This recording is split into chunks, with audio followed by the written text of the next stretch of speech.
السلام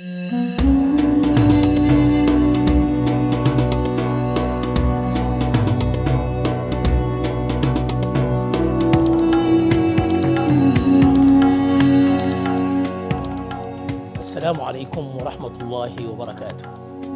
إخوتي وأحبابي، يظل الحديث عن حياة النبوة هو أمتع حديث، وكل كتاب يحوي في طياته قصص النبوة فهو من أمتع الكتب بلا شك، ولكن تنبعث القيم والأخلاق والفضائل في كل سطر من حياة النبي صلى الله عليه وسلم.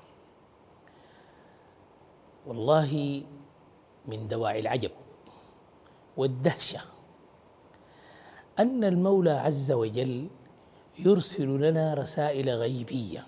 أنا بقول غيبية، يعني حاجة أنت ما بتشوفها إلا يوم القيامة، لكن ربنا يرسل لك ويرسل لنا عبر النبي صلى الله عليه وسلم، كما حدث في رحلة المعراج. الرسول صلى الله عليه وسلم في رحلة المعراج كان يرى مشاهد تعرض عليه في السماوات. هذه المشاهد هي مشاهد لبعض الجرائم والذنوب والمعاصي التي ترتكب وعقوبتها. يعني الرسول صلى الله عليه وسلم بيشوف العقوبة ظاهرة قدام عينه اللي حتحصل يوم القيامة، يعني ده غيب. الرسول صلى الله عليه وسلم نقلوا لنا ورانا يوم القيامة الزول اللي بيعمل كده هذا عقابه، وبعد ده كله أنا حتحدث عن هذه الجرائم كلها قاعدة في مجتمعنا ومنتشرة بصورة غير عادية. والله ما عندنا أي حجة مع الله سبحانه وتعالى.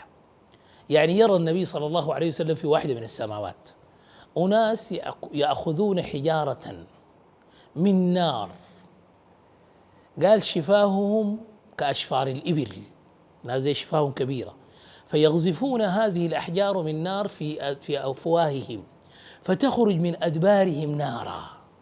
فيقول النبي صلى الله عليه وسلم لجبريل: من هؤلاء يا جبريل؟ فيقول جبريل عليه السلام: هؤلاء هم أكلت أموال اليتامى.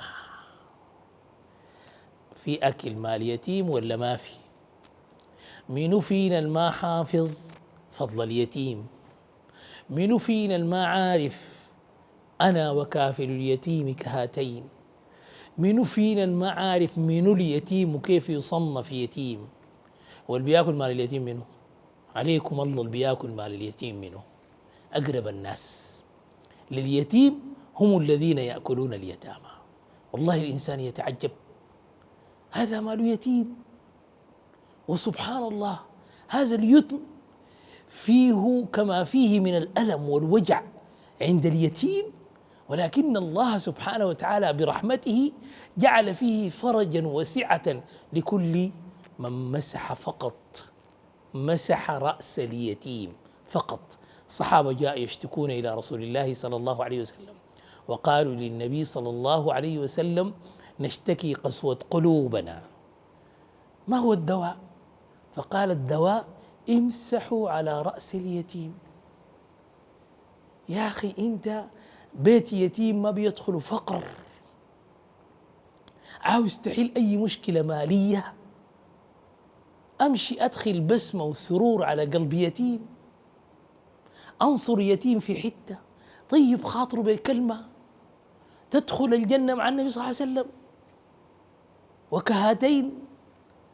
يعني الحديث واضح والمعنى مفهوم، ولكن يتعجب الإنسان ما أكثر أكل أموال اليتامى الآن، والناس يحتاجون إلى مفاهيم حول هذا المعنى. والله يا جماعة المال ده شيطانه كبير. يرى النبي صلى الله عليه وسلم أناس بطونهم كالبيوت، هذول بطنه قدر البيت، وتحوم في داخلها الحيات، يرى من ظاهرها باطنها. يعني زول بيكون شايف هذه الحيات حايمة في البطن القدر البيت ده. فيقول النبي صلى الله عليه وسلم لجبريل: من هؤلاء يا جبريل؟ فيقول جبريل: هؤلاء هم أكلت أموال الربا، وما أكثر الربا بيننا.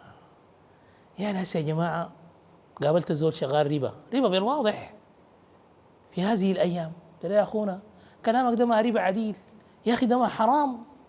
أليت من زمن حرام وحلال؟ يا جماعة القضية دي فيها هزار، ده ما هزار. النار دي ما فيها لعب، حتى تجيب قدام ربنا حتحل مشكلتك كيف؟ وربنا سبحانه وتعالى خاطبك في أكثر من آية إنه الربا بيمحق المال قدر شنو. يرى النبي صلى الله عليه وسلم أناس يضع لهم المولى عز وجل طعاما طيبا، ويضع لهم طعاما نتنا رسا غثا فيأكلون النتن، فيقول جبريل للنبي صلى الله عليه وسلم هؤلاء هم الذين يتركون الحلال ويأكلون الحرام. وهكذا كل المشاهد التي عرضت ليس فيها شعائر ولا عبادات، ولكنها مسائل معاملات بين الناس. شوفوا الخطورة في الموقف، إنه ربنا سبحانه وتعالى أدانا العقوبات في المعاملات الاجتماعية خاصة في قضية المال بهذه الخطورة، ومع ذلك ما زال الناس لا يتورعون ولا يضعون خطوطا حمراء في التعامل مع هذه الأموال. أكل أموال يتيم، أكل مال حرام، رشاوي. هسه عليكم الله، الرشوة حرام؟ سؤال بس، أي زول يسمعني الآن يجاوب. الرشوة حرام؟ حتقول لي حرام، وحتقول لي لعن الله الراشي والمرتشي، ده كله عارفينه. لكن من واسل ما قاعد يرشي ويرتشي كده عين المساحة دي، وأي زول تسأل يقول لك يا أخي ما الناس كلهم بيعملوا كده. أصبحت فتوى إنه الناس كلهم بيعملوا كده، ولذلك محقت حياتنا وضاعت السعادة، وابتلينا حتى في أبنائنا وفي سعادتنا بسبب المال الحرام. يحتاج إلى وقفة، ويحتاج إلى ورع، ويحتاج إلى خوف. والموت يلاحقك ليس بآن ولا زمان تعرفه، ولكنك تعرف كيف تتعامل الآن مع فرصة من فرص حياتك لتكف يدك ولو لحظة من مال يتيم وتبدلها برعاية، فتكسب عند الله أرضا في الجنة ومساحة في الجنة. والله أحس بأننا ليسوا أغبياء، ولكننا نحرم أنفسنا ونظلم أنفسنا كما يقول فينا المولى عز وجل في كثير من الآيات. راجعوا هذه المشاهد واقرؤوها مرة أخرى وانظروا، وكل زول يشوف محله وين وربعك قاعد فيها حتة. فالمسألة تحتاج إلى وقفة، والمسألة تحتاج إلى شدة وإلى جدية، والباب مفتوح للعودة. فالله سبحانه وتعالى يقبل التائبين ويرد الذين يريدون الرجوع والأوبة إليه. نسأل الله سبحانه وتعالى لنا نقاء في المال وطهرا وتوبة جماعية عن كل الذي نفعل نقود بها المجتمع إلى حياض النبي صلى الله عليه وسلم. فصلوا وسلموا معي على رسول الله صلى الله عليه وسلم.